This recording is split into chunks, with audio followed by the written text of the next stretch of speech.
Lección número 2, parábola del sembrador. Esta porción puede ser la más larga de todas las enseñanzas de las parábolas. Ahora, una enseñanza no es buena o mala, llamémoslo así, por el tiempo en sí mismo, sino por la información que contenga dicha enseñanza.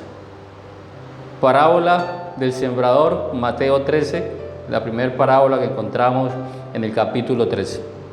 Las parábolas que estamos estudiando, que vamos a estudiar, son aquellas que están directamente relacionadas con el reino espiritual o con el reino de los cielos. El reino de los cielos es semejante a, el reino de los cielos se compara a. Esas son las que vamos a estudiar para mirar el mensaje cabalístico escondido detrás de ellas. Entonces dice, en aquel día Yeshua salió de la casa y se sentó a la orilla del mar. Se le unieron multitudes al punto de que tuvo que entrar en una barca y todas las multitudes estaban de pie junto a la orilla. Y les habló muchas cosas en comparaciones y les dijo. Entonces este episodio comienza diciendo en aquel día.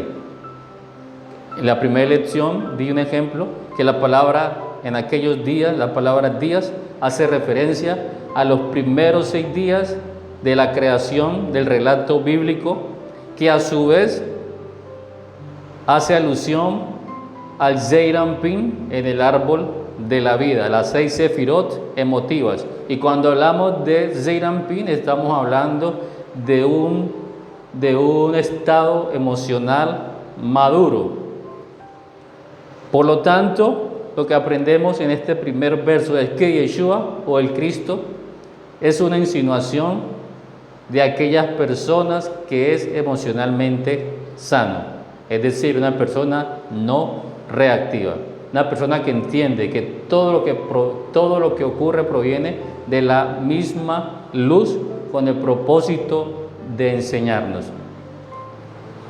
Por lo tanto, lo que tenemos que aprender a entender que todo cuanto ocurre viene con el propósito de enseñarnos. Cuando nuestras emociones no son sanas, caemos en el dualismo, caemos en la reactividad. Miserable de mí, ¿por qué me ocurre a mí? ¿Por qué me pasan las cosas? ¿Por qué si yo soy tan bueno me pasan las cosas malas? En realidad no hay nada bueno y no hay nada malo, porque todo viene de la luz o de Dios, como le queramos llamar, con el propósito de enseñarnos, con el propósito de aprender. Dice en el Antiguo Testamento, parafraseando, dice: Dios, yo creé el bien y yo creé el mal, yo creé la vida, yo creé la muerte. Y si todo viene de Dios, entonces todo es bueno, porque la naturaleza de Dios es ser bueno. Entonces, cuando entendemos que todo viene con ese propósito de enseñarnos, de perfeccionarnos, de corregirnos, que en el hebreo se llama el tikkun, la corrección que venimos a hacer de nuestras cualidades, o el karma. Cuando hablamos de karma no estamos hablando de algo malo en sí, porque nada es malo y nada es bueno, todo depende de cómo lo podamos observar. El tikkun o el karma es la vida que nos toca llevar, ese paquete energético con el cual nacimos. Si soy rico, ese es mi karma. Si soy pobre, ese es mi karma. Si juego fútbol, ese es mi karma. Si me gusta la natación, ese es mi karma. Si soy médico, es mi karma. Si soy docente, es mi karma. Todo el paquete energético con el cual venimos aquí es nuestro karma. Y es lo mejor que nos puede pasar, porque hace parte de nuestro proceso de perfeccionamiento y nuestro proceso de evolución. Entonces, Yeshua lo enseño en el comentario cabalístico que le hago a la carta de los Gálatas. Es un código para hablar de una persona que tiene su cuerpo físico sano, su cuerpo emocional sano y su cuerpo intelectual sano. El Arizal le llama el Nefesh corregido, el Ruach corregido y la Neshama corregida. En la parte de texto te voy a dejar un link para que descargues el árbol de la vida con todos sus mundos, con sus sefirot, con sus parsuf y cada componente del mismo. A Yeshua se le llama el rey de los judíos, o el rey de Israel. Rey es Melech, que es un código para hablar del Nefesh, que se encuentra ubicado en el hígado, que en hebreo es Kabet. Es un código para hablar de el Ruach, que se encuentra en el corazón, que en hebreo es Lev, y Neshama, o intelecto, que se encuentra en el cerebro, que en hebreo es Moed. Melet, Lamed, Kof, surge la palabra Melech, rey. Entonces Yeshua, el rey de Israel. Israel, bíblicamente, es una persona que alcanza la purificación y la perfección de estos tres cuerpos, del Nefesh, del Ruach y la Neshama. Un cuerpo cuerpo electromagnético, es decir, que sus chakras funcionan en armonía, un cuerpo emocional gravitacional maduro y un cuerpo intelectual o cuerpo sutil en pleno. Ese es Yeshua, o ese es el Cristo. Cada uno de nosotros es el Cristo. El Cristo mora en cada uno de nosotros. Él dijo: mi Padre y yo haremos morada en cada uno de ustedes. Por lo tanto, el Cristo, el Padre, el Espíritu Santo mora en nosotros. Nosotros somos la divinidad encarnada. Simplemente que hay unas clipot que luego lo veremos en clases siguientes, que tienen nuestra divinidad oculta. Entonces, las multitudes representan el deseo de recibir para sí mismo, que en Kabbalah se conoce como el ego, el egoísmo. La barca en la cual se montó Yeshua representa el deseo de otorgamiento, el deseo del bien hacia los demás. Entonces miramos ya en estos dos versos, encontramos cosas bien profundas. Yeshua, una persona con sus estados emocionales maduros. Las multitudes representan el deseo no corregido, el deseo egoísta de recibir para mí mismo. Y la barca a su vez representa el deseo de otorgamiento propio del Creador, el cual es brindar bien a los demás.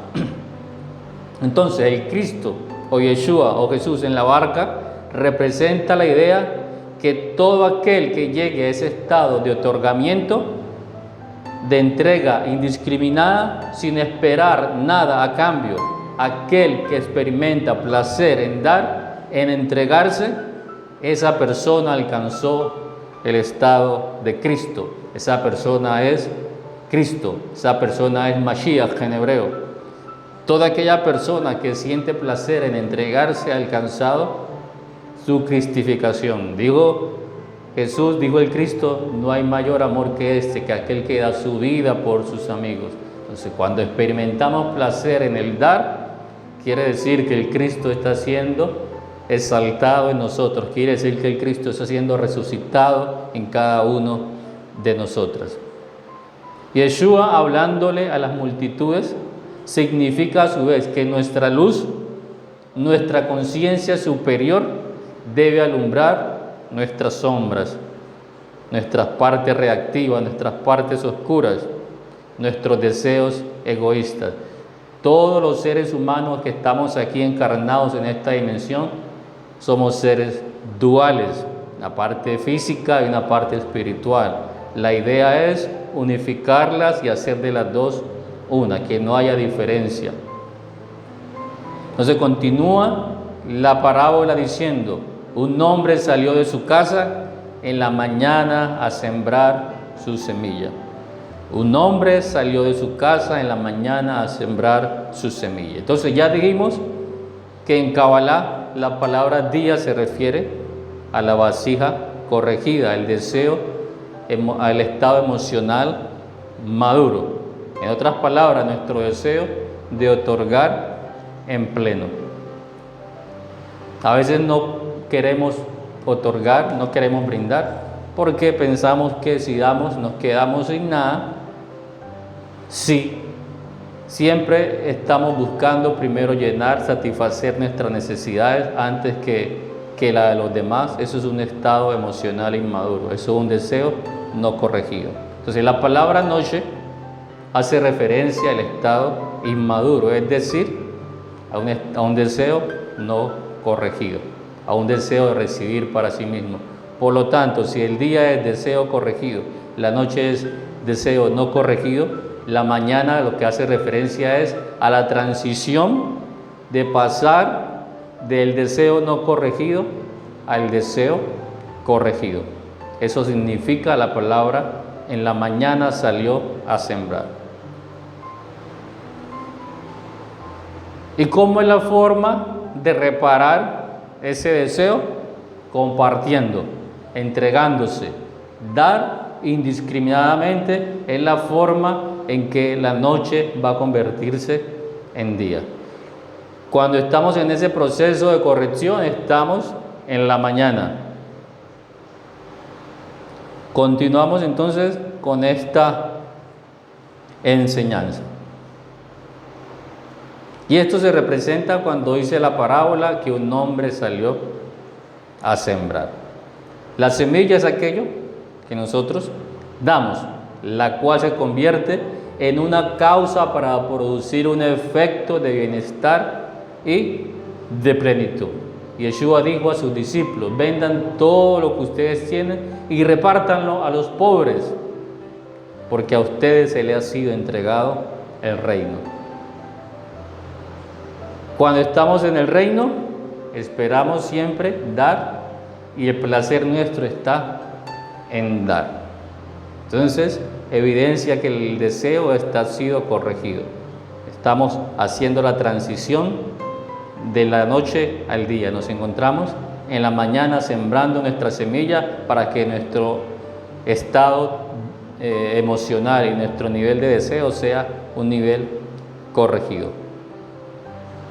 Lo que el maestro le está enseñando a sus discípulos cuando le dice que vendan todo lo que tienen es: entréguese sin medida, sin esperar nada a cambio, que puedan experimentar el mayor placer posible cuando ustedes comiencen a otorgar. Experimenten el mayor placer posible cuando ustedes comiencen a entregarse, cuando ustedes comiencen a dar. Dice la parábola: y mientras sembraba, parte de ella cayó en el camino y se la comieron las aves. Y Yeshua trae, o el Maestro Jesús trae la explicación de dicho pasaje. El Maestro le explica aparte a sus discípulos lo siguiente: la semilla que cayó en el camino es todo el que oye el reino del cielo y no lo entiende. Viene el Satán y arranca de su corazón lo que se sembró. Esta es la semilla que cayó en el camino. Las aves que se comieron la semilla, dice Yeshua en esa porción, dice Jesús a sus discípulos, es el Satán. Vamos a ir entendiendo estos códigos que se encuentran cifrados en esta parábola. Entonces el Maestro Jesús dice que estas personas que caen en el camino son aquellas que escuchan el mensaje y no lo entienden. Entendimiento en hebreo es binah.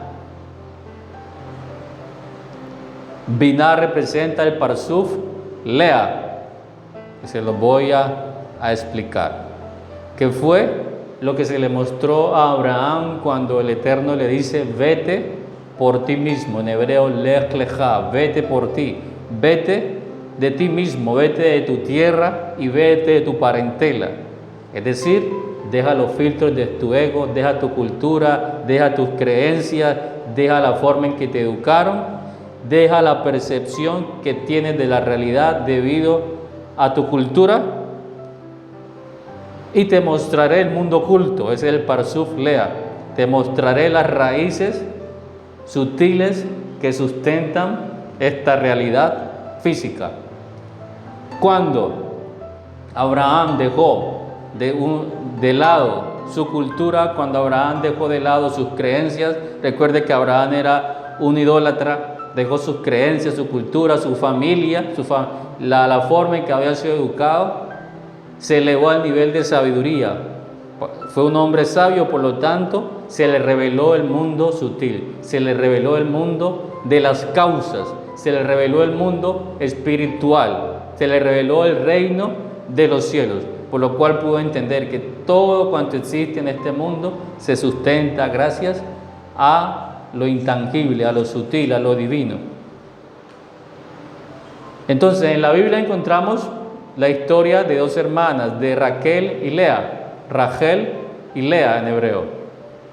Corresponden a estas dos realidades espirituales. Entonces recordamos el significado de Mashal. Entonces, Lea y Raquel son una Mashal para enseñarnos una realidad espiritual. Entonces, en Kabbalah aprendemos que en los reinos espirituales hay un Parsuf Raquel y hay un Parsuf Lea. Son dos aspectos de la parte femenina de la divinidad. La divinidad está formada por una parte masculina y una parte femenina. La parte masculina es la que fertiliza y la parte femenina engendra. Toda la creación se mueve masculino, femenino, para que haya creación, para que haya vida. Entonces, el Parsuf Raquel representa el aspecto revelado, esta dimensión física. El Parsuf Raquel es esta dimensión física. Por eso dice la historia que Jacob amaba más a Raquel que a Lea, porque era lo que él conocía, la dimensión física. Jacob no tenía idea que había un mundo espiritual el cual sustentaba esta creación, por lo tanto amaba lo físico, lo que tenía a su mano. Pero se le fue entregado primero Lea, dice según la historia. Entonces, Lea, el Parsuf Raquel, representa el aspecto revelado de la creación, el reino del habla, el reino de las palabras. Mientras el Parsuf Lea representa el aspecto oculto de la creación, el reino del pensamiento, el reino de Binah, el reino del entendimiento. Los pájaros que se mencionan en esta porción, en esta parábola, son o representan Binah, que es el entendimiento, el Parsuf Lea. Binah, como lo dije, significa entendimiento y también representa el Parsuf Lea, como les acabo de decir. Entonces, ¿qué aprendemos de todo esto? Que no hay comprensión de la verdadera realidad porque anteponemos nuestras costumbres, nuestra manera de ver las cosas, anteponemos nuestra propia realidad por encima de la misma realidad. Y alguien viene y nos enseña algo diferente a lo que estamos acostumbrados y lo primero que hacemos es rechazarlo. Lo primero que hacemos es tildarlo y satanizarlo sin ni siquiera darnos a la tarea de investigar esa nueva información que estamos recibiendo. Si has llegado por primera vez a este curso, comienza a indagar por ti mismo todas estas cosas que estás escuchando y vas a comprender y vas a poder percibir otras cosas que realmente están, sin los filtros del ego, sin los filtros de la forma en la cual se nos ha sido educados. Y en esta porción se compara el ave con el Satán. No es el diablo como religiosamente se ha enseñado. No hay nada externo que nos pueda hacer daño. El Satán es nuestro propio ego. El Satán en esta porción se refiere a nuestras costumbres, a nuestra forma de percibir la vida. El Satán en esta porción se refiere a los filtros de nuestro ego. Que yo pienso que es así, yo pienso que de esta forma, yo pienso que de tal forma, yo pienso.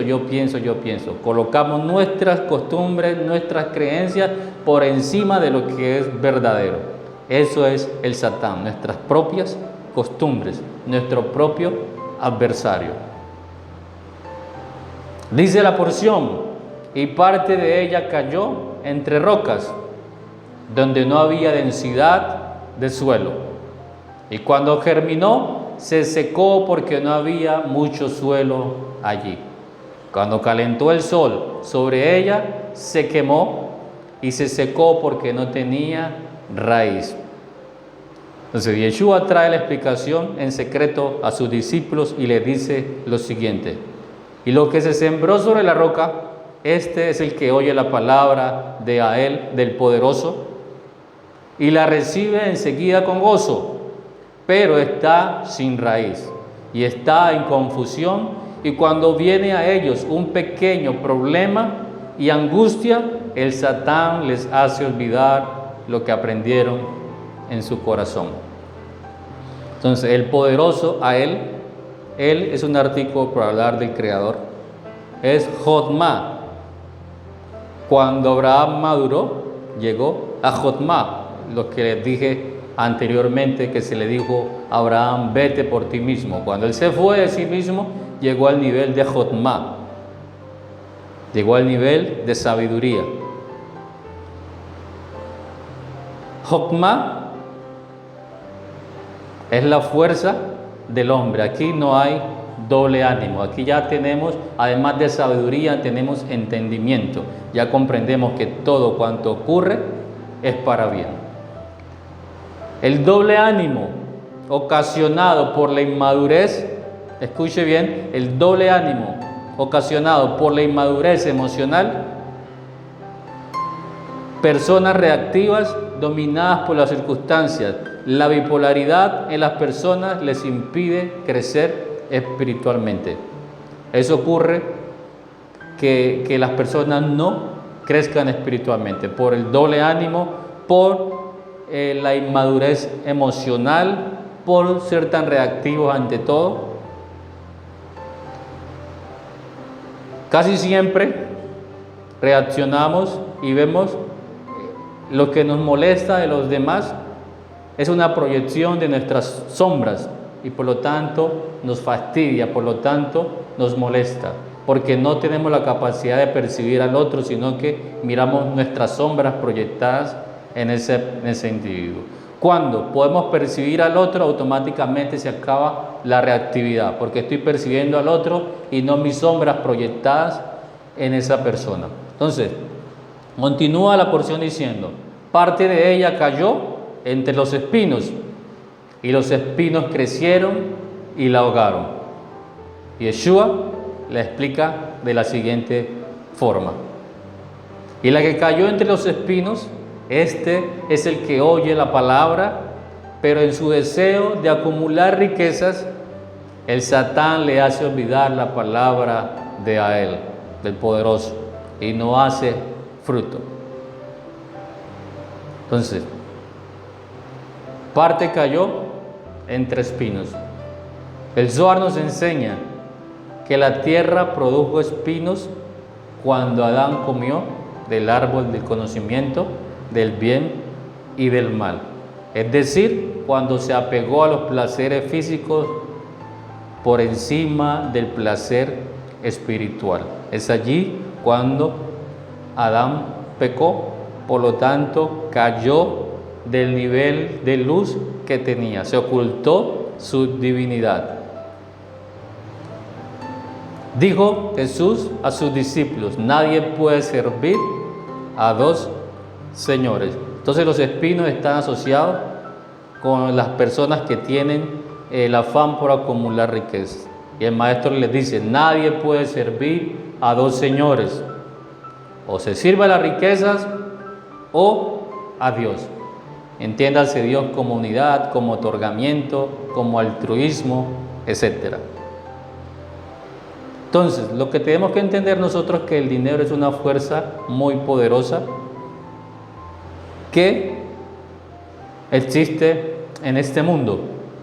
Es una de las pasiones básicas del hombre. Trabajamos para obtener dinero para poder comer, trabajamos para obtener dinero para poder pagar los servicios, trabajamos para obtener dinero para pagar la educación de nuestros hijos, en fin. Todo en esta dimensión se mueve en base al dinero. Y el dinero no solamente implica riqueza, sino que también implica una fuente de poder y de honor. Aparentemente, una persona es incapaz de satisfacer su necesidad o su deseo por obtener dinero. Ningún dinero es suficiente porque siempre la persona quiere más. Entonces, ¿qué pasa? ¿Por qué el dinero tiene tanta tanta fuerza en esta dimensión? En la Biblia encontramos una historia de medio shekel para poder sostener el templo. Dicen los textos que a Moisés se le entregó o se le mostró esta moneda en forma de fuego para mostrar que el dinero es una de las principales pasiones del hombre.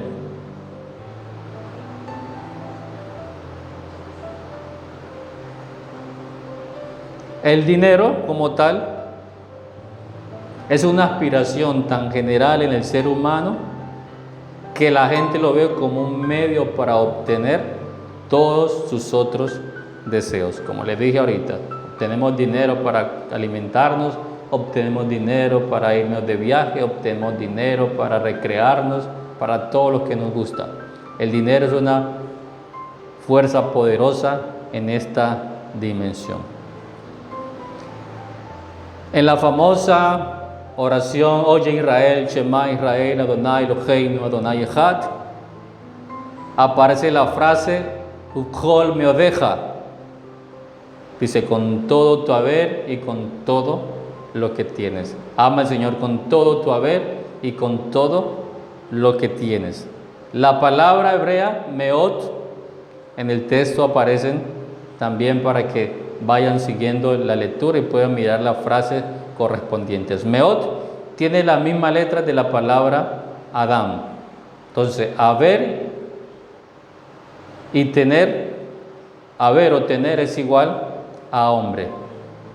Meot tiene la misma letra de la palabra Adam. Meot significa tener o haber y Adam significa hombre. Entonces, tener y hombre son sinónimos. Entonces, mira por qué el hombre es tan atraído por los asuntos materiales. Ahora, lo importante aquí que tenemos que mirar es que la palabra Adam, las letras hebreas que forman la palabra Adam, van en orden creciente. La letra Aleph, la Dalet y la Mem.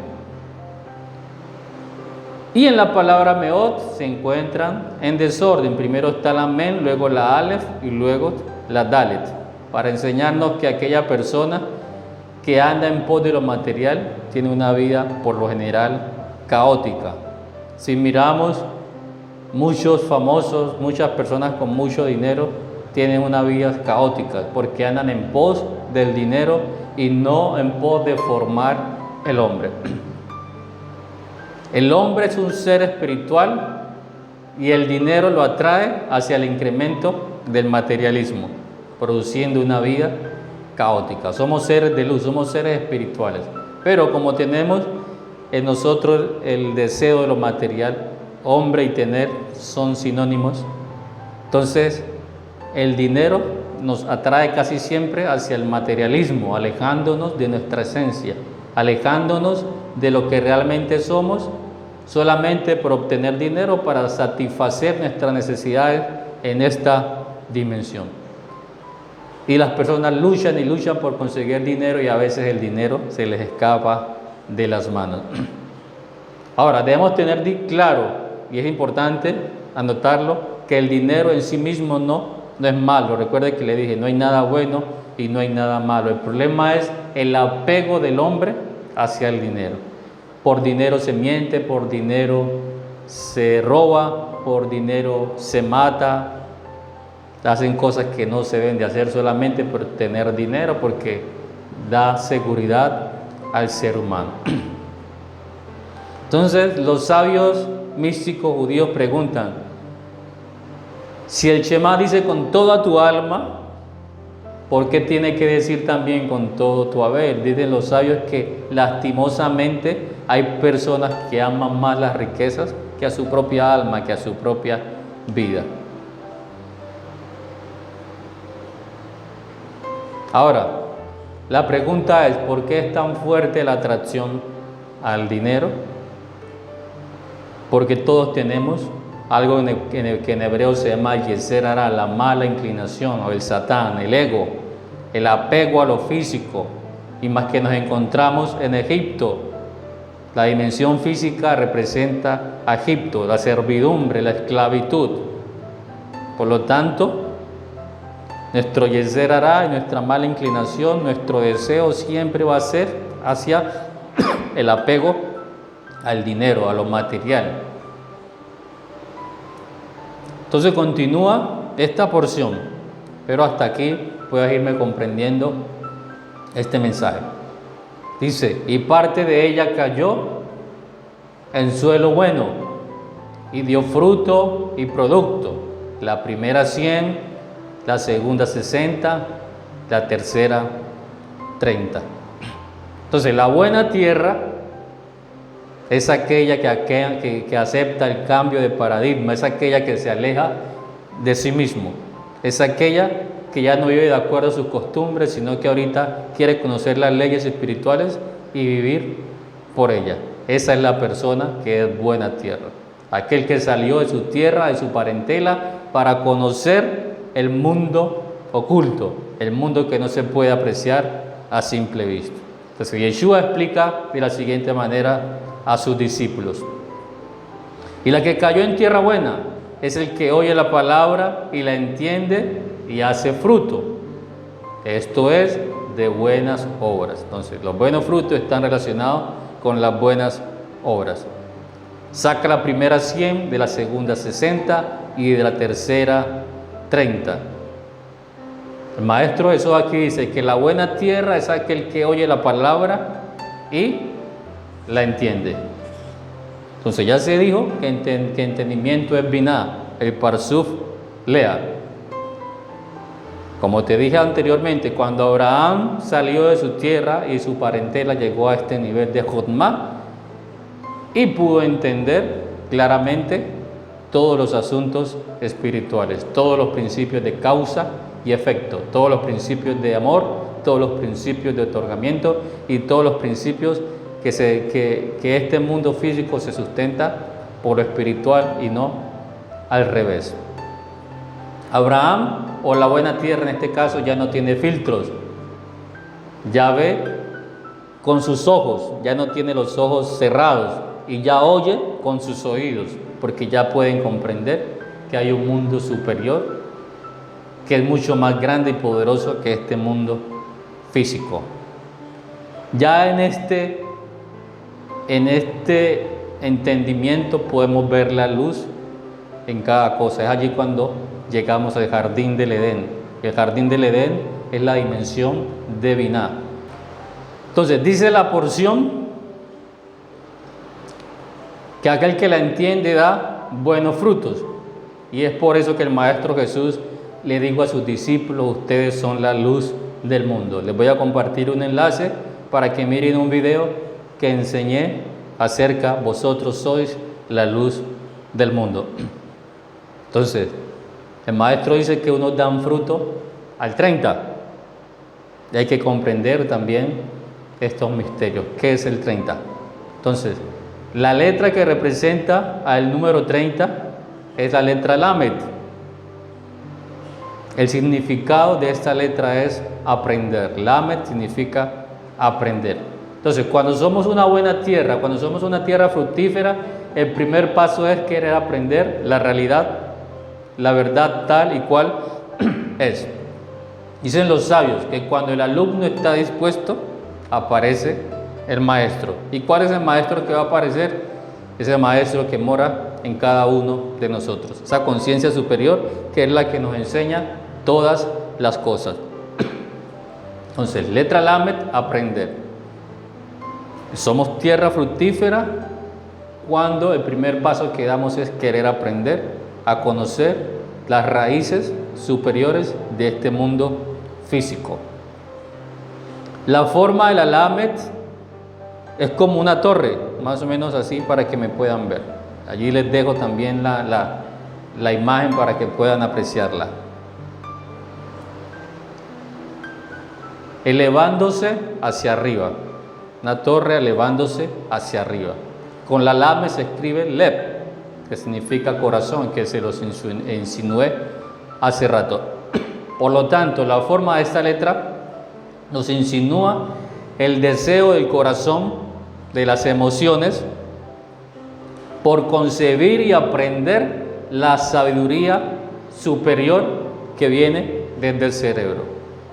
Entonces, cuando queremos aprender, esa sabiduría que viene en nuestro cerebro, de nuestra conciencia superior, va a bajar nuestras emociones y las va a madurar. Ese es el que da fruto al 30, que ya es muchísimo.